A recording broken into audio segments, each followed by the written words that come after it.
Alright, what's up guys? So this video I'm making here, we're going to be talking about some issues with this car, all the issues and all the things I plan to do to it, what I'm asking for, all the details on this Grand Prix. I haven't really been too good about letting you guys know what's up with this thing. And then we're also going to be talking about kind of relevant because of my channel and what I'm getting here soon. I think I have a type of car picked out. I'm just so picky with the car I'm going to be keeping because I don't want any rust on it, no issues. And so we're going to be talking about why you should have a daily driver alongside your LS4. Now I'm going to start doing videos like this talking about LS4s, all different topics about them, all different questions I've had about them over the years that I've had my few LS4s and what I have coming. So we're going to be not driving this because it's got something wrong with it, of course. W body, right? But I'm going to be talking about why you should have a daily driver and why I think it's almost a must. Even if you are going to daily drive your LS4, you should have another car, whether it's a winter beater or just a beater in general to drive around to keep miles off your LS4, stuff like that. So we're going to get into that. The majority of it probably will be in some sort of parking lot. I don't know. I'm on my new camera. It's a Canon T5i. It's just like the old one I used to have that I sold, but I'm going to start learning because this is apparently a good YouTube camera. I didn't know that. I didn't know how to mess with the settings on it, so I'm going to start messing with the settings on it, but the quality is already better than the GoPro. At least it's going to be. And I also have a Rode microphone on top of it. So I'll kind of try to show you guys at least in the reflection. So just kind of a good topic I want to talk about, and there's a lot more topics I'm going to be posting videos on here. In the meantime, until I get my LS4 for the channel again, I'm just being super picky. I'm sorry guys, it's taking forever, but I am coming back. And but right now we got to hop in the Platinum because I don't think I want to hop in the GTP right now. Actually, you know what? We're gonna take the GTP. I think. Just gotta drive it very very easy. So actually, it's a Borla. I think it's an axle back. Honestly, it's just a Borla 2. It's a resonator delete from Borla with 2 Borla mufflers and Borla tips. So whatever, I guess. But that being said, let's get a startup on this thing.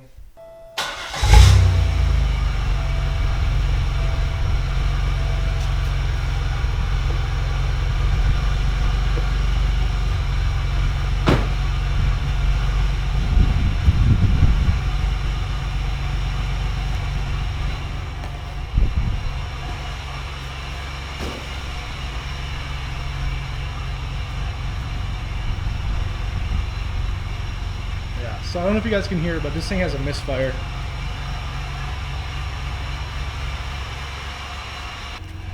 It's such a good looking car though. Man.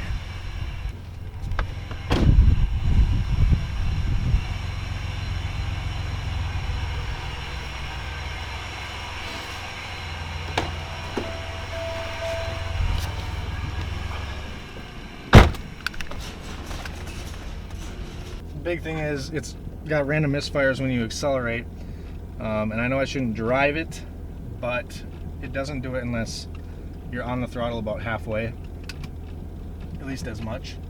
But you can kind of hear it popping.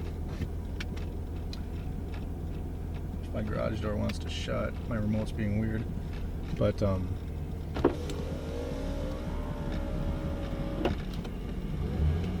it's being weird, and it did not have this issue when I got the car or when I drove it home. It just developed the past probably 4 or 5 days, and I have a little story to tell you guys about this in this video, and talk about why you should have a daily like this alongside your LS4, or just a daily in general. And I guess while we drive to the end of my street here, I can talk to you guys about the few issues this car has. Bad clock spring in the steering wheel, but I don't really care about that. So it needs struts. You can hear the struts. That guy has a whole engine torn apart in his garage from an RX-7. But so it's throwing the engine light from multiple random misfire, and then a key thing to look for is if it throws another code with that misfire code, and it is. It's throwing a random, or it's throwing a, I forgot the exact which code it is, but it's for the oxygen sensors, the O2 sensors, and it's saying they're bad, which I have a feeling they are bad, and I have a feeling that's the reason it's having this issue. If you accelerate, 3/4 throttle and let it buck and hesitate like it does and misfire, the engine light flashes. And we've tested fuel. Fuel's good. We've tested spark. It's got brand new plugs, wires. I took it to a shop because I had no idea what to do.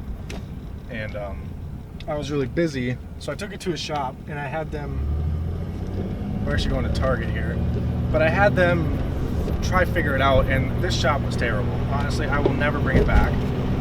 Honestly, I don't even want to bring a car to another shop because of this. They had the car for 2 days, and they're a very professional shop. You'd think they could figure it out. Oh, that's nasty. I just smashed a bug on my window with my hand. Ick. That's gross. Alright, well,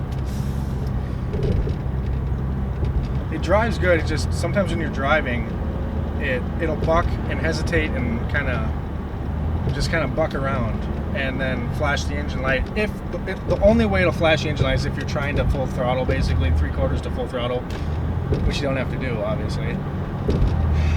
So the O2 sensors, they can definitely, if they're that bad, they can definitely cause your car to do that.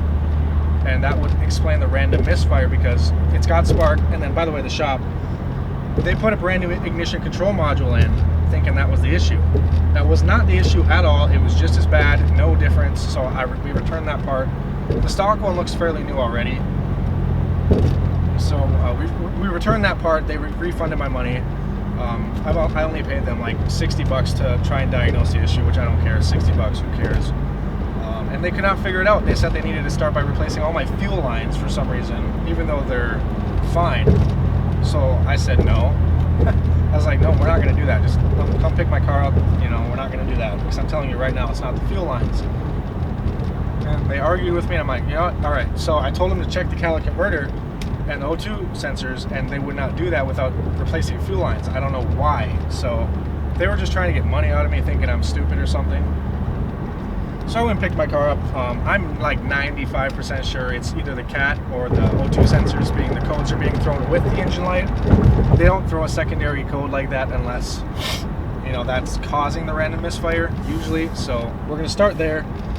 Like I said, it's got brand new plugs and wires. Ignition control module wasn't it. It's got spark from all the coils, all three of the coil packs or whatever. So spark is good. It's really good, because when I pulled each coil or each wire from the coil pack while it was running, and I got shocked bad by each one. So I know those are all doing fine. It wouldn't be an injector because it's misfiring on random multiple cylinders. It's not going to be an injector. As you can see here, as I try and accelerate, it hesitates, and it sounds like it's like air is getting cut or fuel, and it's not fuel. The fuel pump's great, it's good, it's got good fuel pressure. So that's going to leave us with air, or exhaust or whatever. I cleaned the mass airflow sensor really good. It wasn't bad at all. I cleaned the throttle body. So I'm gonna go have the O2 sensors replaced at my local exhaust shop. He'll do it for the same price I could do it. He's really good. If you need any exhaust work done in St. Cloud, Roger Nancy Exhaust Pros in Wake Park, that's your guy. Don't go anywhere else. Don't think about going anywhere else. I mean, it's awesome. He's just perfect. Fast, reliable, good, and like his welds are good. He does a good job. He's nice. He's reliable, fast, good price, and he will. You can offer him too. He doesn't have a set price, because it's labor. And it's just him. It's a one-man shop. It's his Exhaust Pros. It's his franchise that he bought. So, I mean, the thing cruises great. As you can see, it just don't make the engine light flash. You can't be romping on it unless it's fixed. Because it does not misfire unless you're on the throttle about halfway. So, we're going to go ahead and I'm going to go ahead and replace the catalytic. Well, I'm actually going to probably cut the cat out and then replace the O2 sensors.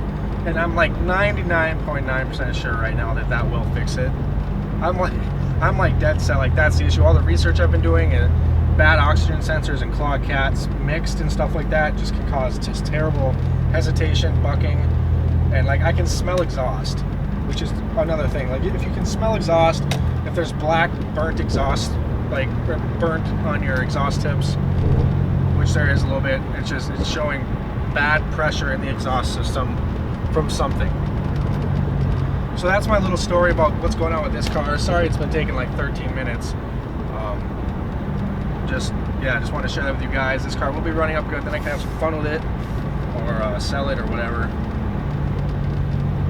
It's a super nice car, but that's the reason the engine light's on. I don't know why the ABS light's on, or I mean the airbag light's on. I have no idea. Maybe because my backpack is sitting in the seat. I don't know.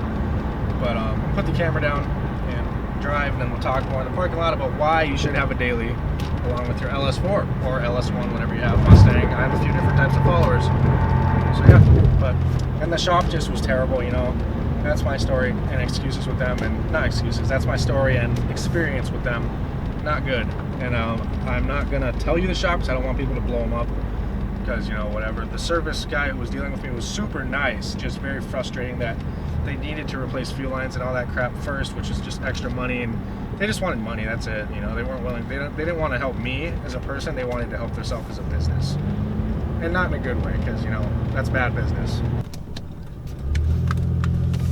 All right, so just pulling up here. Got to run in Target and grab some baby stuff, diapers, whatnot. You know, the usual. But I'm gonna park out here in the parking lot and run in there quick. I'll be right back, and we'll go talk about this thing somewhere. There's a couple well-lit parking lots. We'll go talk in.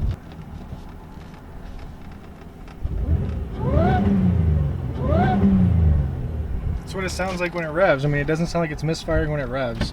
It's just when you drive at a certain speed.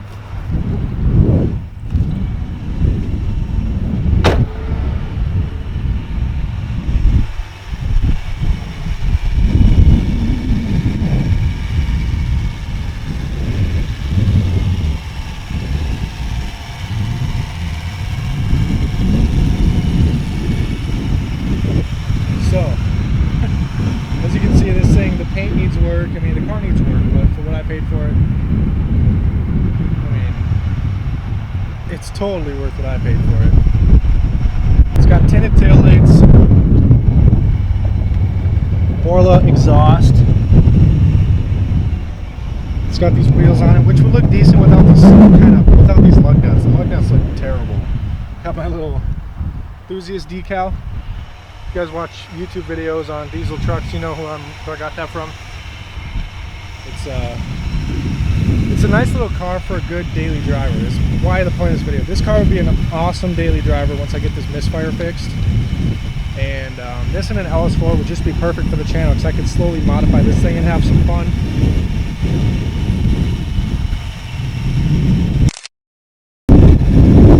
And hope you guys can hear me.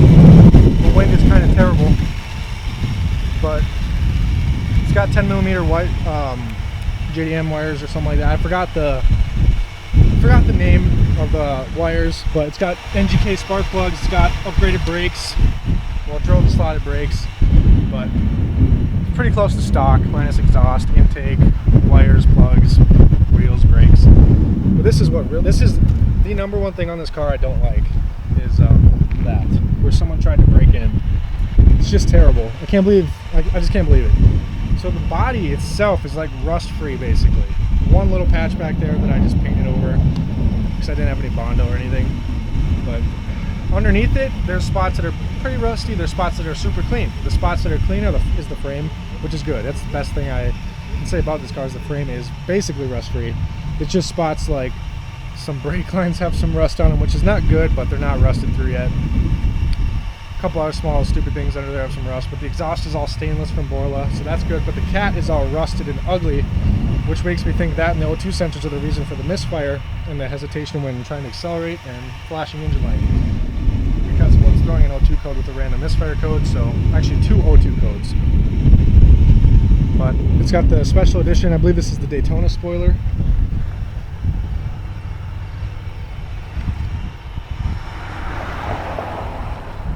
Guy was hauling. Yeah, it's got the Daytona spoiler. Looks super good. It's got a trailer hitch too, which is not cool.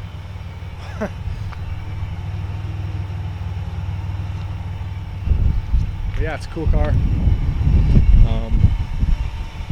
Main thing is that door needs to get fixed where someone tried to break in. But yeah, so the reason you need with something like this, or just a daily driver in general, alongside your LS4, whatever you got, Mustang, LS4, is just like if you want to keep the miles off it, keep it nice. Keep it. The more you drive it, the more you're going to accumulate miles, rock chips, issues, trans issues, stuff like that. If you just take it on the weekends or drive it every few days, whatever, have some fun with it, you're going to keep the stress off the car by driving it daily. You know, multiple times a day, everywhere you go, every season. It's going to be stressful for the car, especially in the northern states, you know, where there's snow, meaning salt. So you just keep everything off of it by having a cheap daily like this car, where you don't care as much about it. Just you still care about, you know, but you don't care as much about it like you do your LS4. A lot of you guys are just so passionate about your LS4s, or your Mustangs, or Maximas, or Trans Ams, whatever you got, Camaros. You're passionate about it. You don't want nothing to happen to it, you know, which is why I'm searching for the perfect car to build, you know, for me. But that's why a car like this comes in handy. I paid $500 for this. It needed a power steering, rack and pinion, just the rack. Paid $95 for it off of eBay, remanufactured. It was great. You know, it came decent. It was nice. Got put in. It drives great. Now it just needs a few other things, but right now it's daily drivable, minus the misfire, which it did not have. But you know, it's a great daily. You know, you can find cars for $1,000 for a great daily. Most people can afford that. You can find cars for $1,500, $2,000. All depends on your price range. Even you can find cars for $500 that run and drive. It's just people need to get rid of it. So keeping stress off your cars is the biggest thing. Your LS4 or whatever you've got that you love or are passionate about. I hear a couple of ricers going by. But just whatever you're passionate about, you can keep the stress off of it. Have some fun with it, but have that car to go through the stuff when it's raining out, when it's snowing. You know, in the heat kills cars. The heat, the cold, the ice, all that just kills cars. Days like today are perfect for cars. You know, it's 65 to 70 with a breeze. You know, it's not too hot for the car. It's not going to overheat.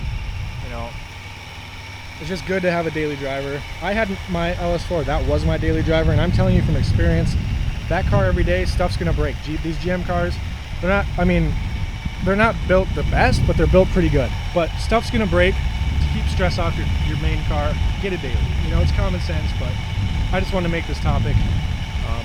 And you can keep the miles down, keep the value up. If you plan on selling it in the future, keep the value of it up, whatever. So, yeah, there goes that'd be a good daily right there. That Impala. Stuff like that. It's a good daily driver. Don't have to worry about putting too many miles on your car if you don't want to. But if it's your only car, then you got to drive it everywhere you go, through everything. And stuff's going to happen, stuff's going to break. It's good to have a daily. Again, I'm sorry I keep repeating myself, but I just felt like I need to make this video. A lot of questions people ask me, can I daily drive an LS4 if I buy it? Or my Monte Carlo SS if I go buy it? You can. I mean, they're great daily drivers, but the value's going to shoot way down the more miles you put on it, the more rust it accumulates, dings, dents, stuff like that, scratches. Issues are going to happen. You know, everything is going to get issues when you drive it. That's why it's good to have a daily. But you can definitely daily drive them. I'm not saying you cannot. I did for 3 years, my LS4. I had very little issues. My power steering pump went out, left me stranded one time, but I mean, that's bound to happen. That's maintenance. So, and then I was out of a car because I didn't have another car. So go pick up, if you have an LS4, go pick up another daily to have. You're not going to regret it for winters, or, you know, a lot of people just have them as a weekend cruiser. And you can daily drive and also gas. They're not the best on gas. They're not terrible, but yeah. So a lot of other LS4 topics I want to talk about in mind, you know, which one's the best LS4, which one's kind of meant for which, you know, stuff like that. So let's hop in. And you know, 4 doors, obviously good. If you have a Monte Carlo SS, you're not going to have 4 doors, so then you're even more going to want a daily, because you know, a lot of times those 4 doors come in handy. So I'm going to get out of here, catch you guys back at the house, but that's my 2 cents on why you should have a daily alongside your LS4. Even if you want to daily drive it, have something in case something goes wrong, because sometimes it's going to be big. And it's just with any car you love, your Mustang, whatever. If it's a manual, you're probably not going to want to drive it every single day, traffic and whatnot. So I feel like I just repeated myself a lot, but those are the reasons why. I mean, yeah, So, and I mean, the Monte Carlo was a great daily driver for me. Just the 2 doors kind of sucks, you know. There's like not as much room at all. You know, it's not gonna be as good in the winter. They're not terrible, but something like this, still front wheel drive, not bad. But the LS4s, you know, they're cool cars, and I don't want to.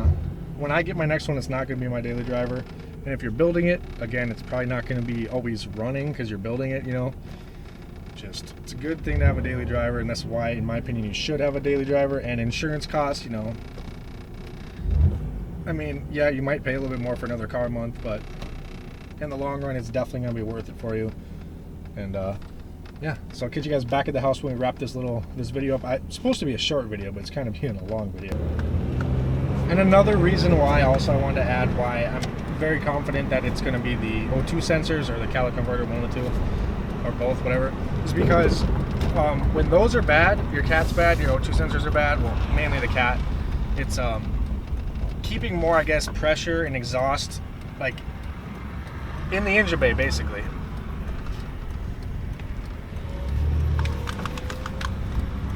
It's keeping more pressure in there and more exhaust, and the heat stays under the hood, it stays in the exhaust, heats it up, heats the engine up more than it should, so your temps will be higher, a little bit higher than they usually are, and mine is a little higher than it usually was. Then the drive home, the first 3-4 days I had this car, the temp stayed right at that.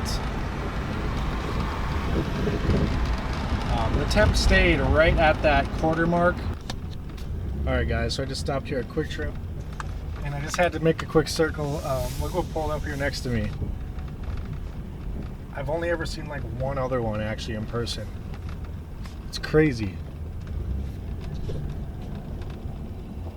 A Super.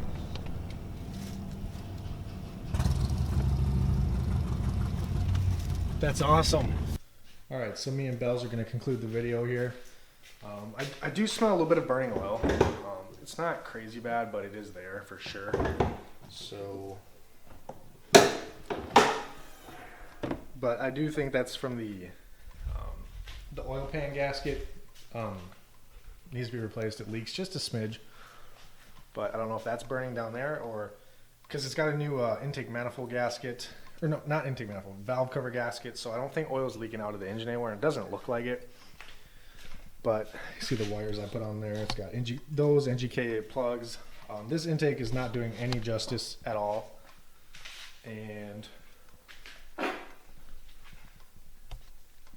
yeah, this intake is not doing any justice. It's basically sucking in hot air. So that's no good. If I was going to keep the car, if I decide to keep the car for a little while, that's definitely going to be replaced. I repainted the motor mounts because I didn't like the gold, so I'm going to have to repaint those too if I decide to keep it. Alright, so for the end of this video, leaving in the F-150 here to go do a random drug test for my current employer. So I am flipping cars, but I also am working somewhere, so that is also why I haven't been posting very many videos and haven't had time to find the right LS4. But in the daylight, really quickly here in the garage, just want to do one more walk around. And to recap, kind of ask again, do you guys want me to keep this car for the channel? I mean, it's a pretty cool little car. I'm in it, like, I paid $500 for it. I'm in $95 for the rack, about, I think like $60 for the front drilled and slotted rotors and ceramic pads. About what, 25 to 30 for the JDM speed 10mm wires, about 35 for the plugs, and that's about it. You guys want to hear something stupid? I'm trying to find a good angle here so you can look at me while I'm upset.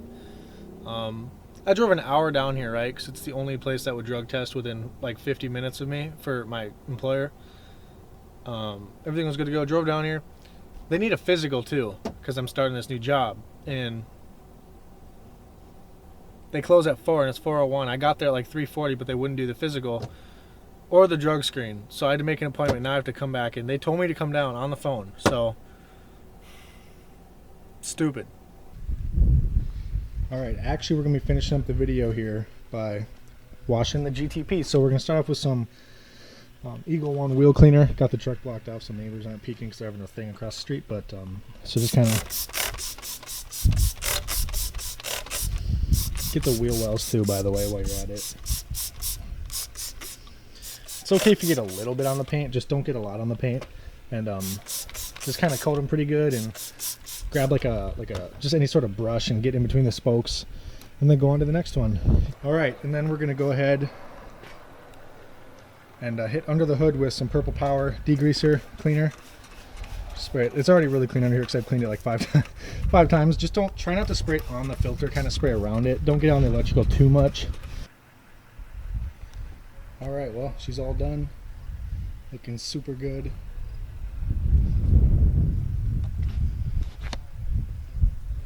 We'll pull this thing in the garage now tonight. I'm going to be painting the calipers, cleaning up the wheel wells, cleaning up some rust spots, and possibly we'll probably taking off that hitch, and then waxing it and everything like that. So I'm pulling the garage right now and go from there. All right, so I'm just chilling here. Yeah, I shine the tires, as you can see, kind of. It's hard to tell, it's dark in here. Well, on camera it's dark in here. But shine the tires, I was just letting some of the water spots dry in the car. And I'm gonna go around her and detail it really nice and get some rust spots fixed they're only like little like pieces of rust, like surface rust that is starting. So I'm gonna get that taken care of in a couple spots so it doesn't spread. And then the body will technically be rust free. All right, well, it's the next morning. I actually am not ending the video. Once again, I keep saying I'm gonna end the video, but I'm not gonna, because unfortunately, I just got done last night saying thinking I was gonna keep this car and do a bunch of crap to it, but some guy offered me a really good price for it. I'm making over $1,000 profit, so. Plus the revenue from the couple videos I've made on this, you know, another couple $100 almost, so.